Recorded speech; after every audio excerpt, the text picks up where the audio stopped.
They've bought into the narrative that cold calling's dead because there's less innovation in phone. It's less sexy. There's a lot of innovation in email. People who say cold calling is dead has something else to sell you. You've bought into that message, which is fine because it just leaves the door open for people who are willing to do the thing. Did you just paint a beautiful parallel between climate change and the false narrative and cold calling? Yes, I did. Cold calling is the new climate change. That's the name of this episode. Cold calling is dead is the new climate change. I like it. Who knew I would make it this far? They hated, they never believed me. I would never. Yo, it is one of the last Fridays of the summer break, that is. Welcome back to another episode of the Best Damn Agency Podcast, your place for unscripted, unfiltered, no bullshit conversation about all things digital agency ownership and life.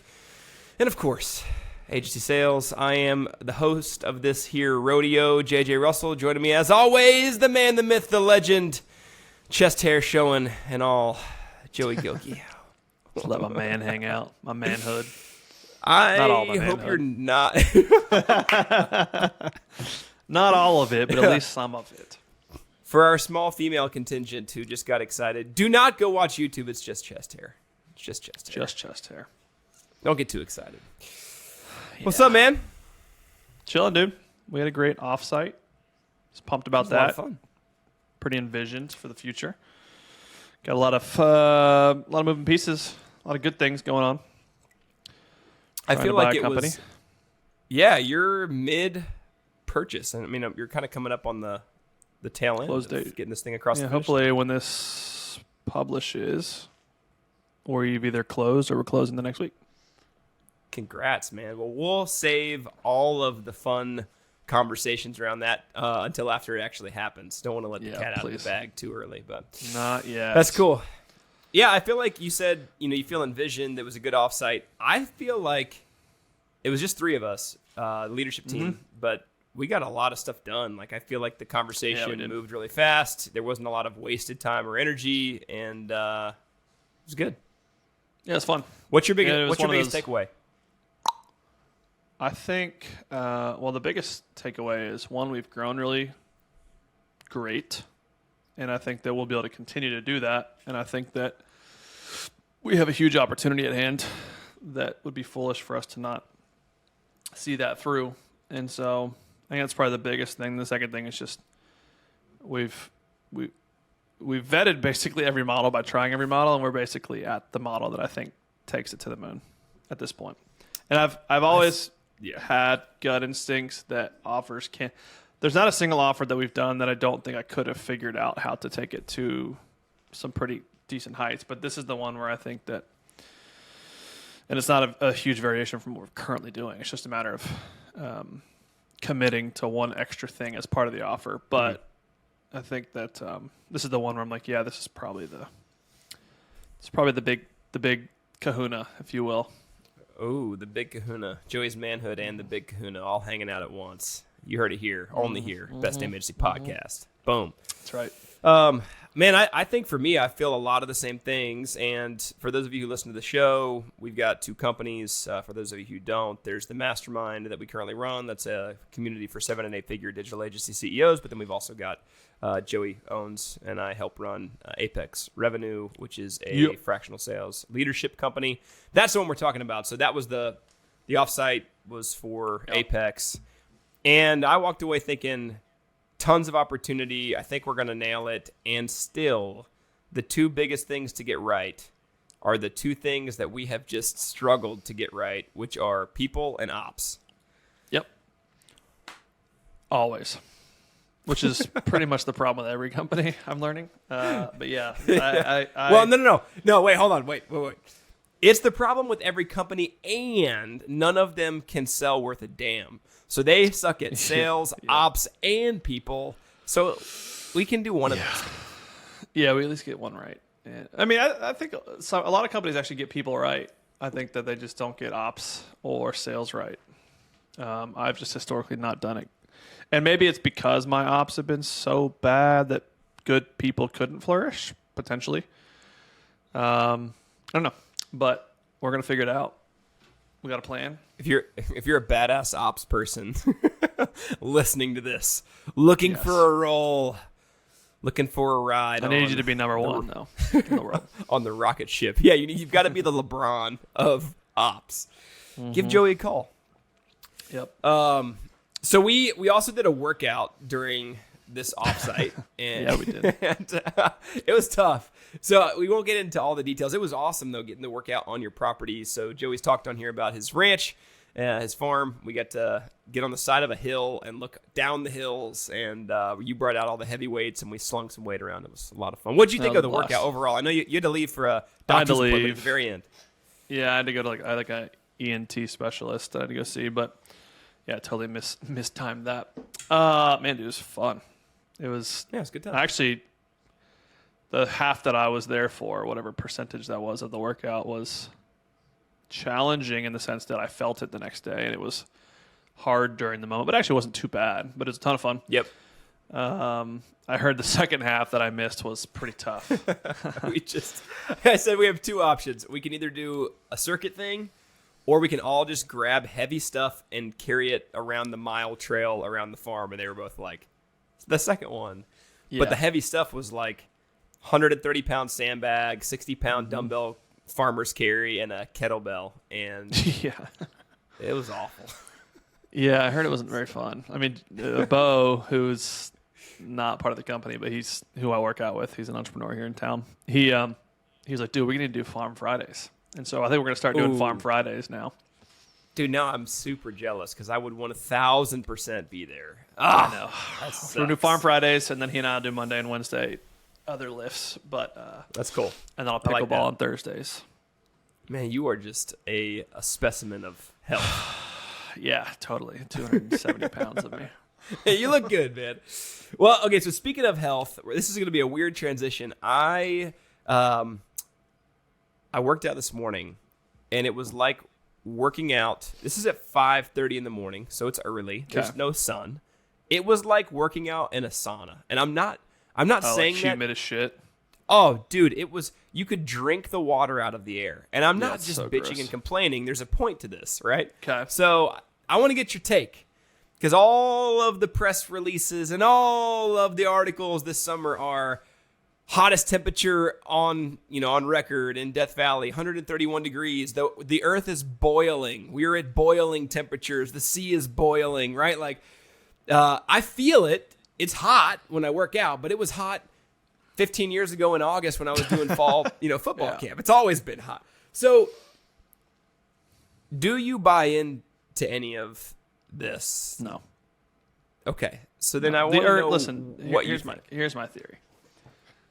I'm not saying that we don't contribute to certain environmental issues with our consumption of fossil fuels and cow whatever. farts. Yeah, which is the biggest bullshit. There's a total conspiracy theory there that I can go into. I just won't, unless you want me to.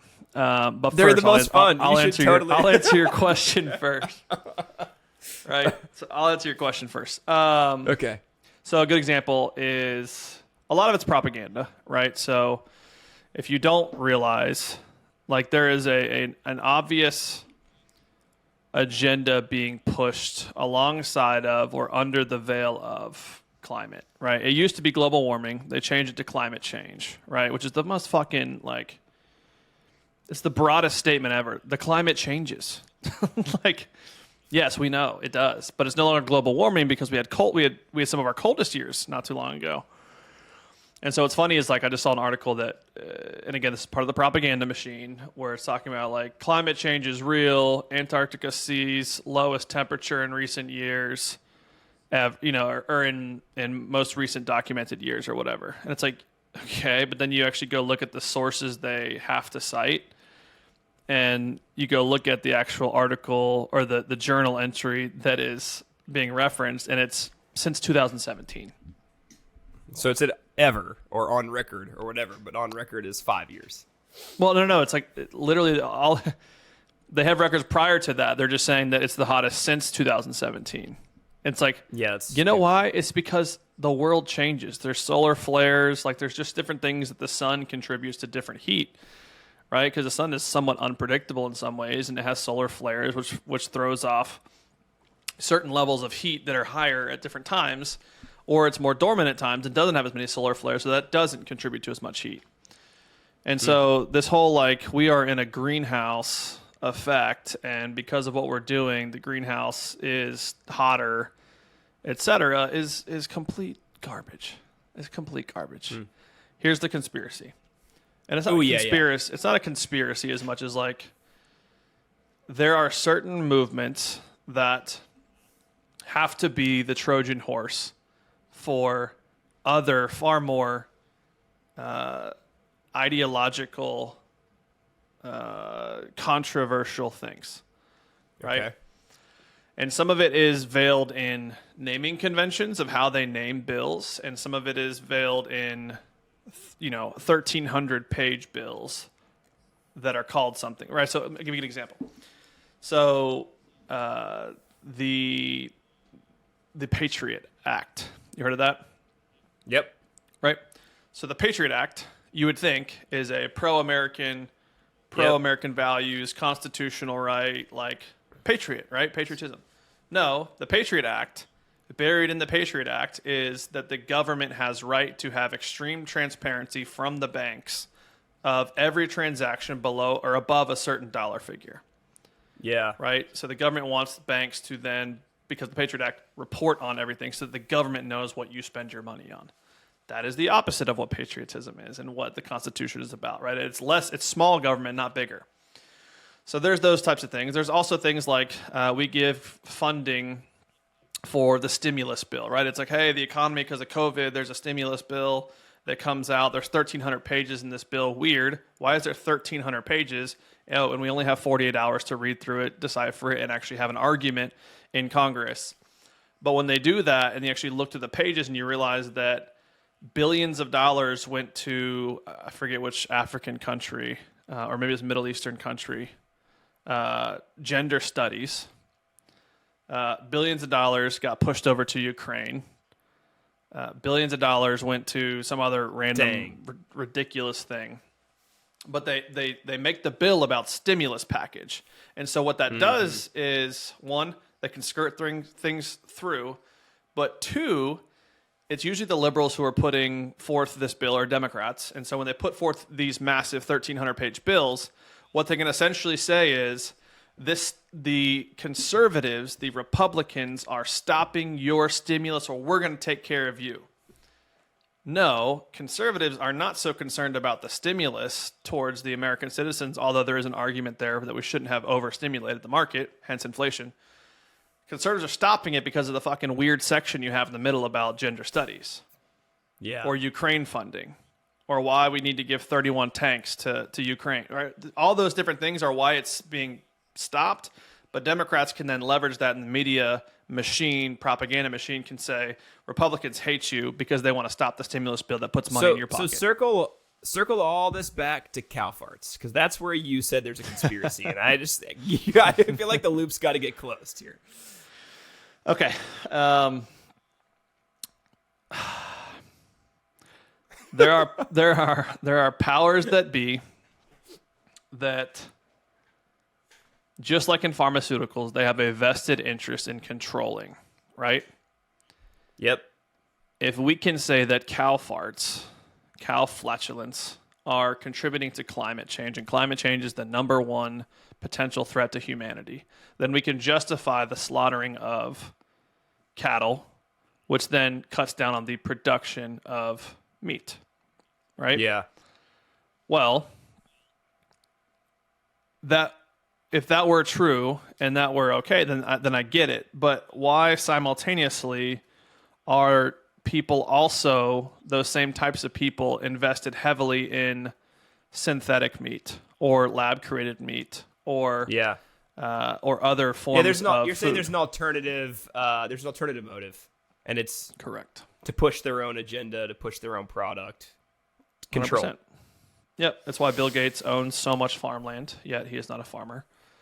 That's why Bill Gates invests heavily in the synthetic grown food, lab grown food. It's why Bill Gates is also a massive, he is massively involved in, not the World Economic Forum, but the World Health Organization, which is the biggest pusher of climate change. It's also why BlackRock is heavily invested in the World Health Organization. It's also why BlackRock is heavily invested in farmland. It's also why BlackRock is heavily invested in these synthetic foods. There is profit to be made in the back end.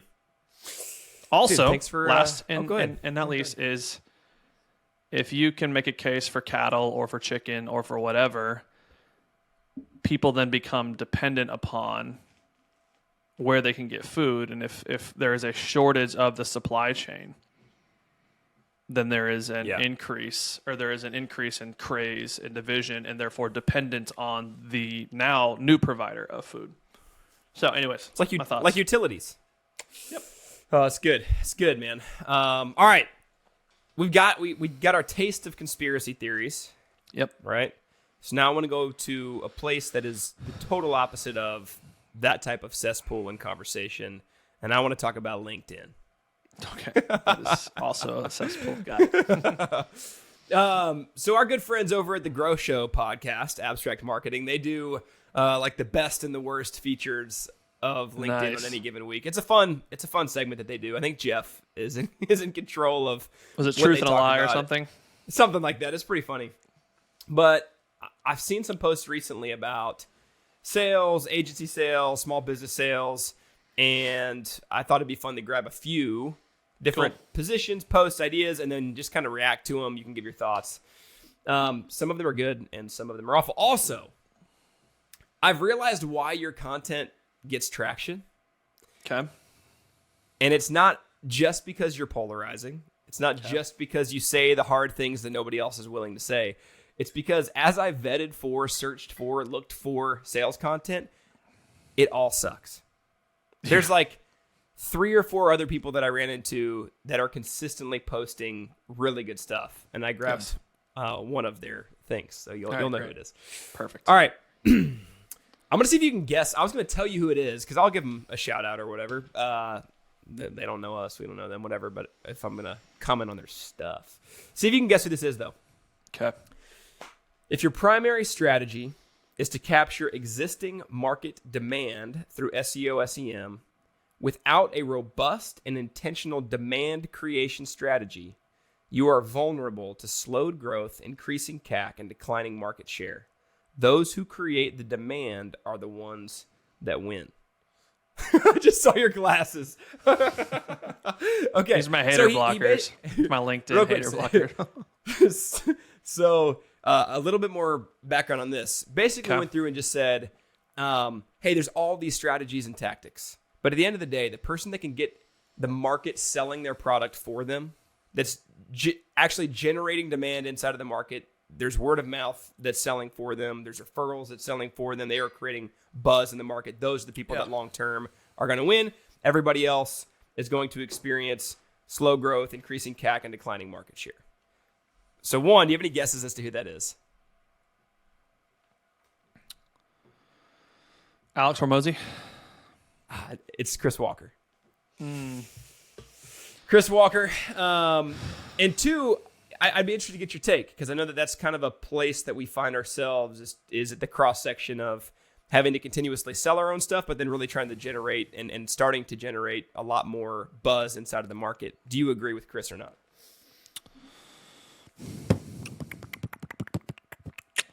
It's hard because the word demand always throws people off. They don't know what demand generation actually means. And to be quite honest, I don't even know what it means, dude. Like, because there's so many definitions, I'm like, I have my own, like, core belief. Read it one more time. Read it faster. Okay. If your primary strategy is to capture existing market demand through SEO, SEM without a robust and intentional demand creation strategy, you're vulnerable to slowed growth, increased CAC, and declining market share. Those who create the demand are the ones that win. Yes. Perfect. Yeah, 100% agree with that. Because here's what I agree with. Okay. Intent-based growth is exactly what it sounds like. It is people who are currently intending to buy, right? It's the lowest hanging fruit in the market, right? We've talked about there's 3% of the market that is buying or the buyable. There is another 37%, probably mixed up a little bit in there, that is the persuadable market, and then the rest of it is basically not now or not ever. And so the persuadable market has to be persuaded by you creating demand, not by you capturing existing demand, right? And so demand creation, demand generation is not the same as demand capturing.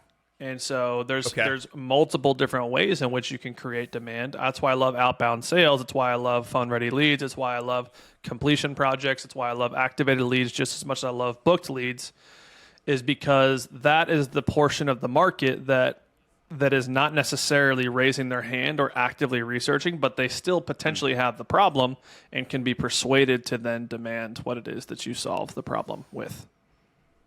I love that. And I'm actually working with a client right now, and you mentioning the completion projects and what we're doing with PRL on the phone, getting feedback from the market is really applicable to this particular story. So they've run a little bit of cold email. They're still running some cold email.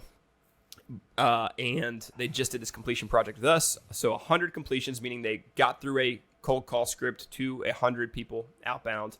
And I'm like, hey, let's evaluate. Let's look at the 1,000 emails, the last 1,000 emails that you sent. And let's look at the 100 calls that we just made, 100 completions that we just made, conversations. How much data do you have from each experiment? And you look at the email campaign, and you've got what dispositions, right? You got the people that didn't respond, which is the majority of large them. Portion. You've got the negative responses, which are take me off your list. You've got all the out of town email responses, no longer this inbox. And then you've got some positive responses, which are typically like, send me something, or, do you have a video you can send me? Or maybe then you get the, hey, let's grab portion a time or whatever. Yeah. Small, right. the 1% or whatever that books a call, right? We went and looked at the 100 completions, and we've got feedback from, I think it's like 85 of the 100, right? So even if it's do not contact, even if it's, hey, this isn't the right decision maker, this person no longer works here, those are like the most negative outcomes. But all the way to Tim's no longer at this company, refer me to Johnny, who is running HR at this company. All the way down to they're not buying, they're looking to buy, they're looking to vet vendors again in January. We need to call back. They don't work with external marketing teams or whatever, right? Yeah. So you get data from the market and feedback in a way that you don't really any other way that I've seen. 100%. Exactly. That's the one thing that I love about phone that you cannot accomplish elsewhere, which is getting live time, interruptive, candid feedback. So long as you ask the right questions and have the right messaging. Just looking at it too, and I did not do it justice, but looking at the spreadsheet of calls we just made and all of the text that fills up the notes box. Yeah. I'm like, this is the project. All of these notes, like that is what we're after. And allows you to optimize. Beautiful. All right. Next one. So do you follow or do you know Amir Reiter? It's like a outbound sales guy. No. Okay. I just found this interesting. I'm just going to let you. Maybe I do. Anyways, Okay. keep going. I'll just let you respond to it.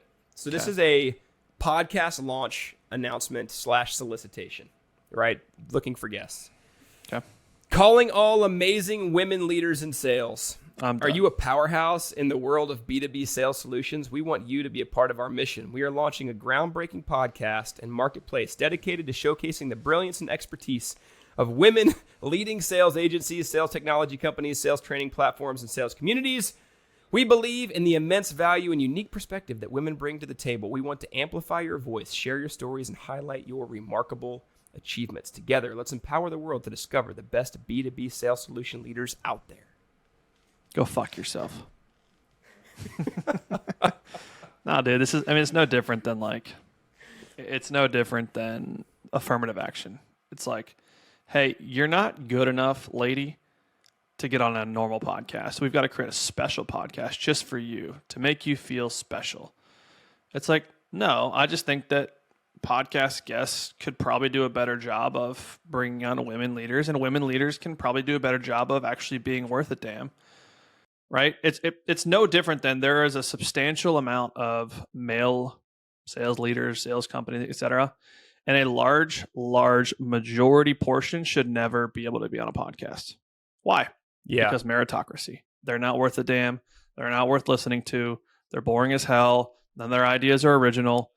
Right? It's no different. And so the Wait, real answer, quick, you're talking that those anecdotes were about men in sales leadership. Men. That's exactly right. And so people be like, women aren't propped up. And I'm like, no, there's just not enough women in the space who are doing anything that are worthy of getting on a normal podcast, let alone a gender pandering podcast, whatever Amir is talking about. I don't know who Amir is. Amir, I'm sure you're a nice guy, but you're an idiot. Right. And so I think there's a motive there, right? Like he wants to get traction. I don't think it's because of out of the bottom of his heart, he's a social justice warrior who wants to prop up women in sales leadership. But even if he is, your thought is, like you mentioned, affirmative action. Doing it that way is actually holding them back or showcasing them as lesser than, not worthy of. It's because reversed. Guess who's not going to listen to that podcast? Dudes. No dudes are going to. So you're going to create an echo chamber of rah-rah women leaders, right? Which doesn't solve the women's elevation problem. You think it does, but it doesn't, right? It's no different than, in college. So I ran into this problem when I was in full-time college ministry. Was there's like the African American like cultural center, right, where they get to go and hang out, and it's like anti-white, no white people allowed, white people are evil kind of thing, but at the same time, those same people are out there on campus saying like, we want equality, we want to be noticed, we want blah blah blah, and it's like, yeah, but you're creating an echo chamber to where I can't even. Like, I want to walk in. I want to spend time with you. I want to get to know your culture. I love your culture in a lot of ways. But you're not even going to let me into your echo chamber to where I can actually begin to grow an affinity and a support for and an elevation for your culture. And so it's no different, right? It's like we are creating another echo chamber. I don't agree with it. It's not going to solve the problem. He's going to stop doing it in about 6 months when he realizes it's not going to actually get traction. And it's going to be a waste of fucking time. So that's what I have to say about it. Amir, it's good feedback. Don't be dumb. Okay, I like it. You should clip that and tag him. I probably will.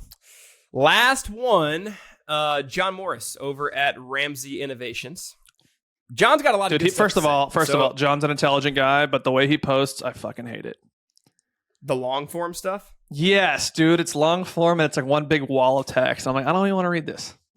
But go ahead. So buried within one of those long form posts, and I will caveat it with this. It was a 10-point thing on business generation, net new business. Did you know whose content is the best? Go ahead. Scott Scully's. It really is good. Did you listen to his recent the pay plan one that he came out with? Yes, the benefits the one? bonus structure. Oh, it's like, damn, dude, so good. I was like, well, and man, they tried every time you post something, I learned 15 minutes.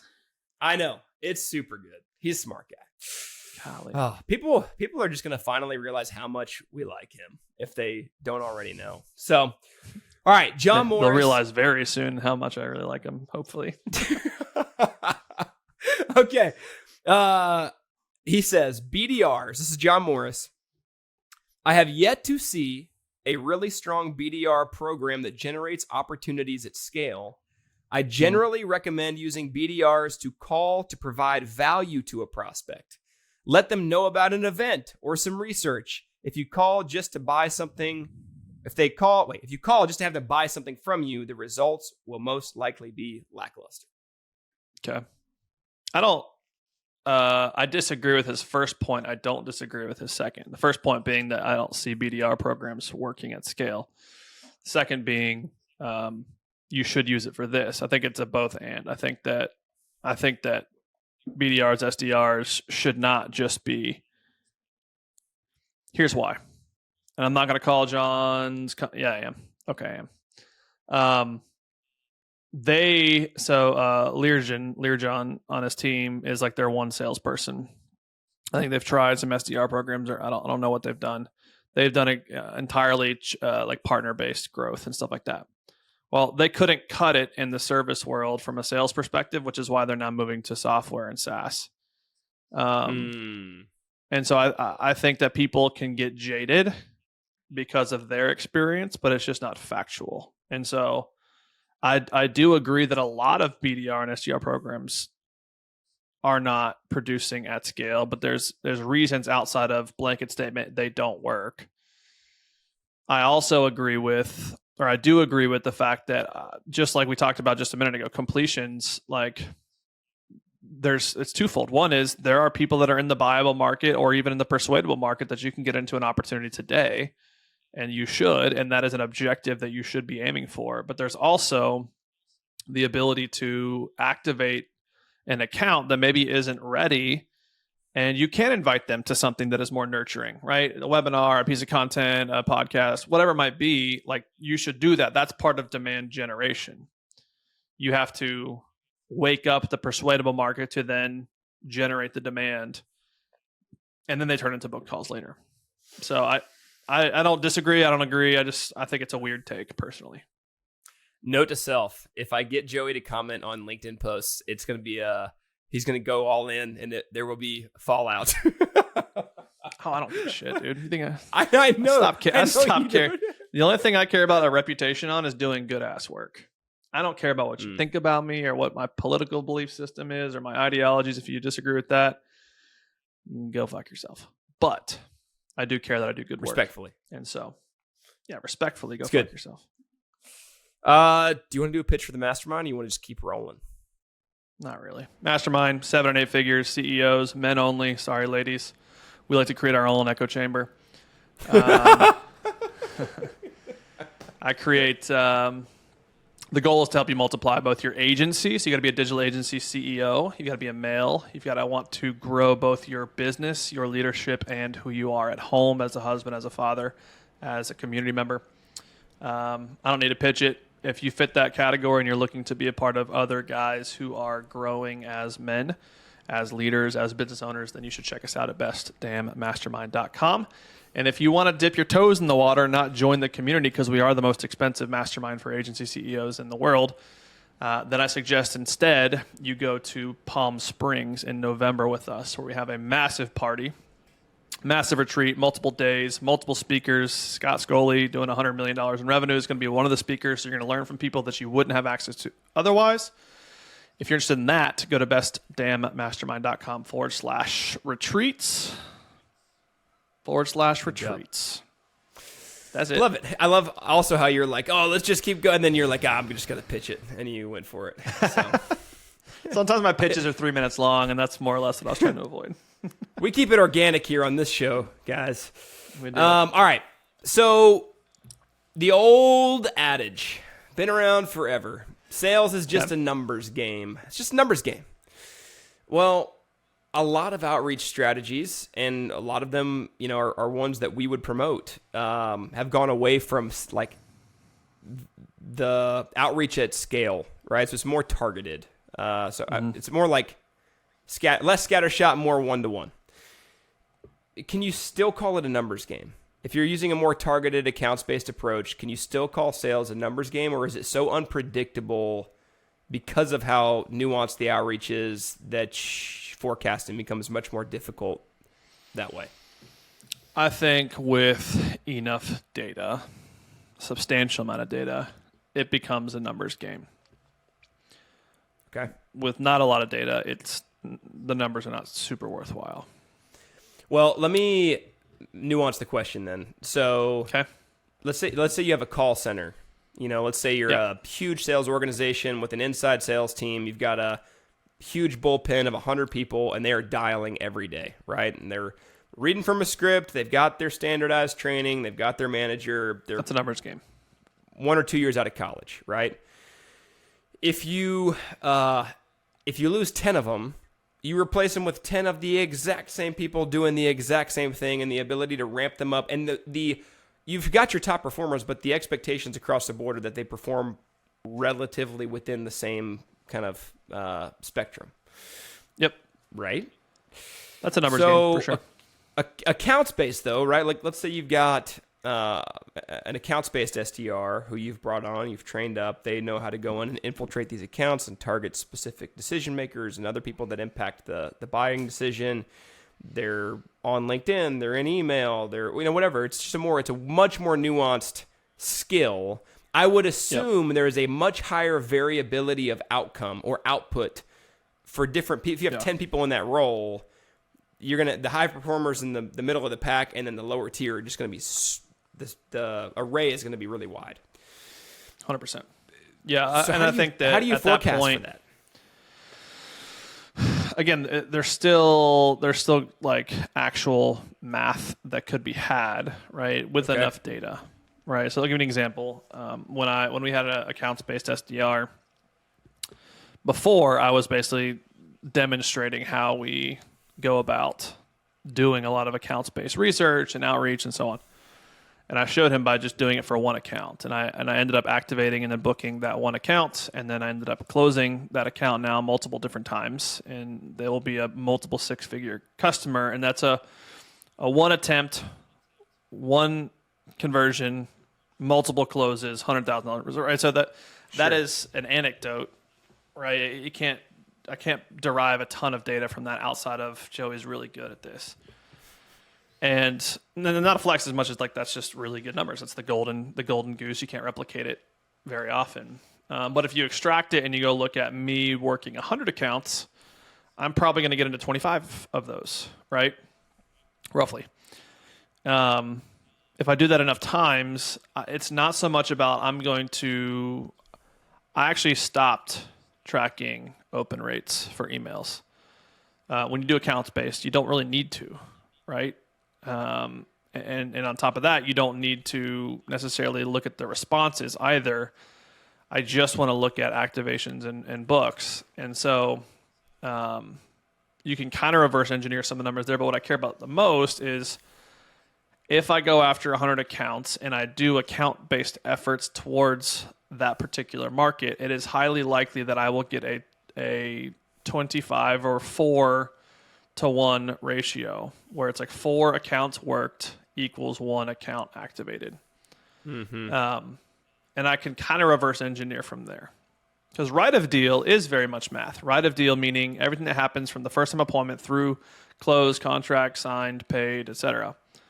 Because that's process driven, that's conversational. Those are frameworks and a process you work through to close a deal, but it's left of deal that's maybe less numbers involved. You're looking at more of the outcome numbers.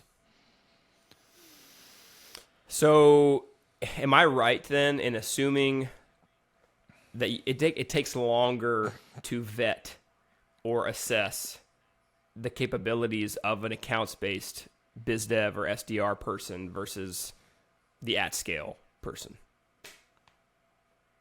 I think it's just different. I think that the at-scale person is more about, are you doing the activities that we know work and following the script that we know work and using the tonation that we teach you to use to get the math of sales. Whereas in account-based, it's just more about like, hey, how do you intuitively think? Like, how do you do research? Mm-hmm. And how do you interpret research to then demonstrate your intuition on how you should then do outreach to them? And I can relatively get to the same answer just as quickly as I can the other way. It's just I have to my rubric or my criteria for success is different. All right, so here's the actionable question for the people at home. Right now, in 2023, if you were a marketing agency, let's say you're doing $3 million, and you had to go build a small sales team right now, mm-hmm. Are you more heavily invested in a accounts-based or a one-to-many approach? Hybrid. How? Get them with the third option C, all of the above. Hybrid. Yeah, I mean, I think that, like, again, there is the buying market. We know they're going to buy. From who? We don't know. That's our job to get in front of them. And we want to be hitting the market enough to find those people. And there's a persuadable market, which we're going to get some of them by volume and by good messaging. But then there's also people, there's affinity and things that you can't really create in a high volume approach that you're going to want to take a more account-based approach. So I'll just give you kind of what we're doing.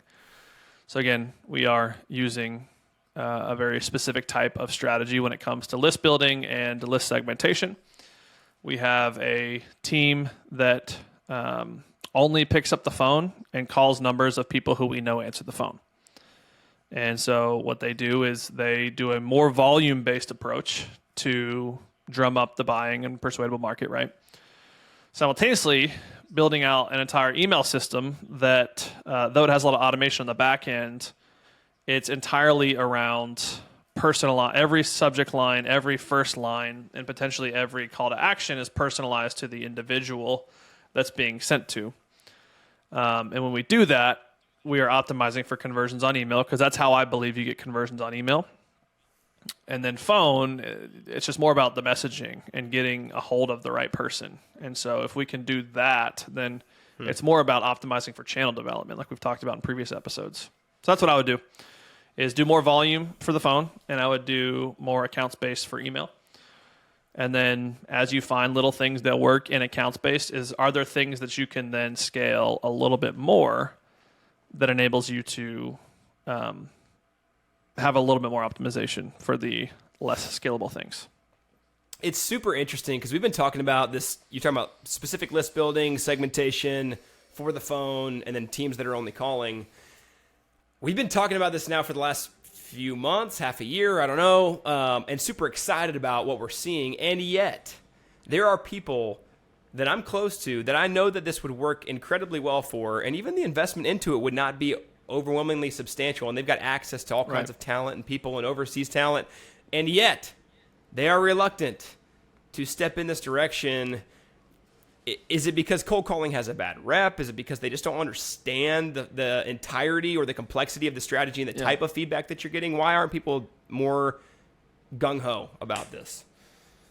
They've bought into the narrative that cold calling's dead, and because there's less innovation in phone, it's less sexy. There's a lot of innovation in email, right? There's different senders, there's auto-rotating inboxes, there's spin tax, there's, all these email deliverability tools, there's email verification tools. The phone's hard.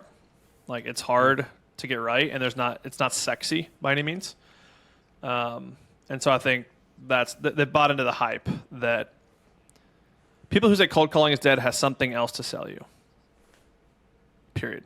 And you've bought into that message, and which is fine, because it just leaves the door open for people who are willing to do the thing. But then the second side of it is hard, right? Like, people don't want to be on the phones as much. It's a harder channel. You face rejection in live time. An email rejection, you can brush it off your shoulders unless it's really angry, and then it might get under your skin. But if someone hangs up on you mid-sentence or tells you to go fuck yourself or whatever, in live time, you're going to have to face that every day. And so people don't want to do that. And they think that it hurts brand as well. The third part was they think the phone might hurt their brand because people don't like to be interrupted. My theory on that whole thing is people like to be interrupted more than they like to be experiencing the pain point that your interruption will help them solve. Is it so just if me? you can't help them solve a big problem, did you just paint a beautiful parallel between climate change and the false narrative and cold calling? Yes, I did. Cold calling is the new climate change. That's the name of this episode. Cold calling is dead is the new climate change. I like it. Yeah. Oh, man. All right, Dude, let's wrap with this. I'm going to put that out in the market. Do it, man. See what kind of feedback you get. Let's end with this. People who have followed this podcast, people that are just jumping in, they get to hear us talk all kinds of crazy stuff about what's going on in the world, also sales stuff, but they also get to little screenshots along the way, get to kind of capture your journey as an entrepreneur, right? Like, I think you said this the other day. You're like, man, if I had clips of all of the things that I've believed on this podcast about sales and the market, like, I'm sure that my thoughts about what works or what have just shifted and changed. I want to apply that to how you feel at present about your career, right? It's been like on a unique sort of arc. Coming away from our offsite, you've got this acquisition that we kind of teased out at the beginning. You feel really positive about the direction of the company. How do you feel about where you're at in your career as it stands today? I think skill set and experience certainly lends to more some of the excitement. I think what's cooler though, dude, is like when you walk through shit and you actually like are willing to take the risk, and when you take the risk, you break shit, and when you break shit and you fix it, and it comes out better when you fix it. Like, there is a compounding effect that happens there of like there's a mindset compounding that happens for me where I'm at the point now where it's like, hey, what you can't take from me is what I have learned and what I know. And every time I do something, I now get to apply that new knowledge and wisdom that I've now learned that I used to not have to that thing. And so I've gotten to the point now where my mindset's just like, hey, like, you can take bigger risks, and even if it doesn't work out right, you will figure out a way to fix it. And it may not look perfect, it may not, and it likely won't. Like even this acquisition, like on paper, it makes the most sense in the world, but is it probably not going to go how I want it to? Yeah, and I know that. But I also know that I'm wicked smart at this stuff. I'm experienced now to know how to handle when shit doesn't go well, and I've got great people around me. So I think that's where I'm at in my career. Is like I can just take bigger risk because I can both afford and I can endure things not going my way more than I used to be able to. I think one thing that makes you unique, and there's other people who have this, but they are the ones who are the most successful, right? It's a small subsection of people. I think a lot of people, and I've had seasons in my life where this is me, they take a risk. It could be a personal risk, a relationship risk, a business risk. They do something risky, shit breaks, they walk through a hard season, and they see that they're better off on the other side, but it hurt so much that they're like, yeah, and I just don't really ever want to go back through that again. Right? Yep. Like, I see that I'm better off, and I would rather not do that again. It's honestly, my wife has talked this way about pregnancy. We have the baby. It's amazing. Our kids are great. We would not trade them for anything. But Abigail will look back on 9 months of being pregnant. She's like, and I really just don't want to ever do that again. Yep. But you, in this season of business, having navigated hard stuff, you're like, all right, I know that I can walk head first. You said I'm a buffalo, not a cow. The buffalo that runs head first into the storm versus the cow that sits in the pasture and just kind of tries to run away slowly. Yep. You are a buffalo who is ready to run into the next storm, and I think that's pretty cool. Exactly. The 270-pound buffalo. Yeah, it's an interesting season to be in. I'm excited. I think that what people in the world have been sold is that you are to run towards ease and comfort. And unfortunately, they don't realize that there's more ease and comfort on the back end of doing hard stuff. So, yay. You heard it here first. Joey's a buffalo, do hard things, and all the other people on LinkedIn are stupid. So, thanks for hanging out with us. As always, for your time and attention, we appreciate it. If you're not watching us on YouTube, go check out Joey's chest hair. It's fantastic. It's youtube.com/@bestdamnagency. As always, rate, review, subscribe. We appreciate you. And Joey, I will see you and the people listening at home back here next week for another episode of the Best Damn Agency podcast. Whoa! Who knew I would make it this far? They hated, they never believe me. Yeah, I would never drop the ball. I know I make it look easy. Yeah.